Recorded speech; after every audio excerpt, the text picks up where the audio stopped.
sosial SO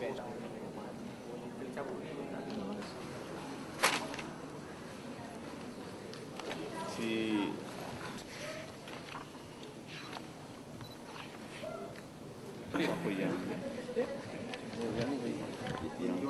dijual di pembeli hari itu penjual memanglah Saya ibu tunggal, suami tunggal. Jadi rumah tu saya dah banyak kali dah dapat apa-apa pun. apa nama tabung kesihatan, tabung apa pada SCDC tahu Dia ni selama ni lah. Jadi nak minta ni je. masuk berapa 200 200. 3 ya? 3. Jadi selama setahun. masuk.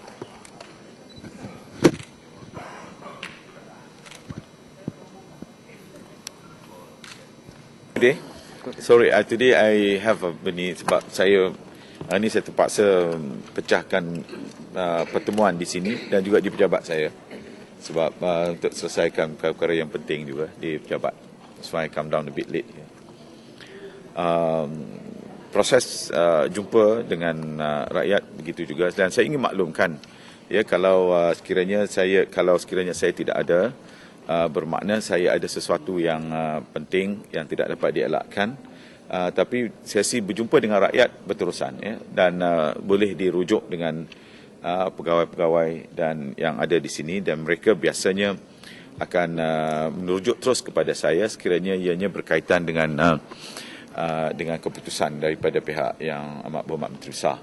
Jadi amalan itu kita teruskan dan saya nak maklumkan juga kepada rakyat setengah itu saya faham mereka tidak mahu jumpa orang lain. Mereka nak jumpa Menteri Besar juga. Ya. Tapi tak apa. Dia ada kes-kes yang melibatkan perkara-perkara yang boleh diselesaikan sebenarnya di peringkat pegawai. Saya ambil contoh. Umpamanya ada lady yang dia tiap-tiap minggu dia datang. Pasal dia marah tanah dia disukat. First sukat lain permohonan sukat lain di keadaan lain geran keluar sikit-sikit lah ada lebih-lebih. Jadi perkara itu saya telah itu di peringkat pegawai. Dia datang pada saya pun saya terpaksa rujuk semula kepada PTG untuk diselesaikan. But the husband and wife keep on coming. She's very persistent. Tadi pun kita lihat dia dengan pegawai PTG sudah pun mengambil tindakan untuk selesaikan. Dan ini contoh-contoh masalah yang kita kena selesaikan yang biasanya ada rakyat datang yang bertanya tentang perkembangan-perkembangan terhadap pemohon. Tapi kebanyakan yang datang itu untuk kita selesaikan pelbagai masalah mereka, permohonan untuk kediaman, tapak kediaman mereka, masalah kawasan rumahnya, laluan sungai, tebing sungai yang semakin terhakis, jalan dalam kampung yang tidak dibuat, dan ini perkara-perkara yang telah pun kita selesaikan. Dan saya baru-baru ini saya didatangi oleh penduduk Sabah Jaya, kalau kita masih ingat lagi ya. Now, because I do not know why one of the papers, ingat Sinar Harian, buka sampai 2-3 pages kisah nasib mereka. Walaupun kita sedia maklum, masalah Sabah Jaya ini sudah pun berlarutan disebabkan oleh masalah teknikal. Dan walaupun ada pihak cuba menjuarai, jadikan isunya isu politik, dan termasuk juga tempoh 11 bulan yang diorang perintah pun diorang tak selesaikan juga masalah Sabah Jaya. Jadi cuma bila zaman kita pula dia tambahkan lagi seolah-olah kita cuba menafikan hak. Bagi saya soal politik itu kena letak sebelah apabila kita berusaha untuk menyelesaikan masalah asas rakyat jelata. Umpamanya masalah air, masalah jalan raya, masalah elektrik. Ini perkara-perkara asas dan saya tidak mahu melihat atas perkiraan politik. This is wrong. It is wrong to put your political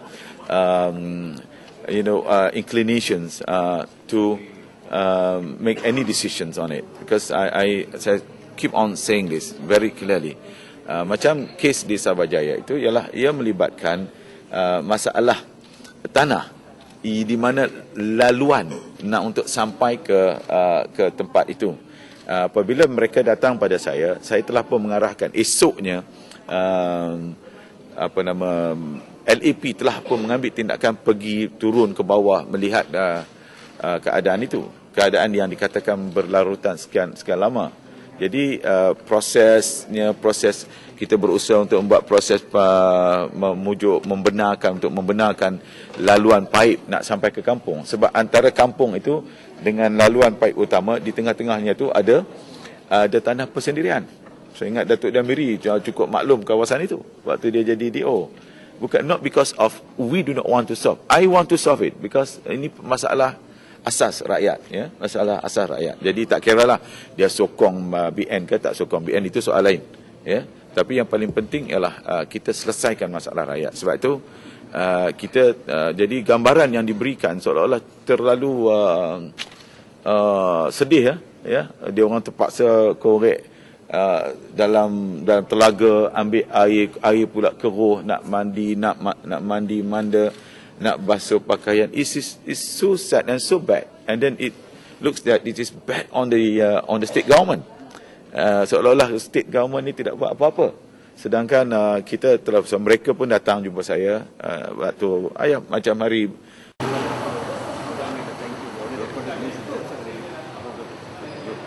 happy for you. Salam sejahtera. Saya Padri Pentecost Church Malaysia, Buntong. Kita menghadapi masalah berkaitan dengan bangunan gereja.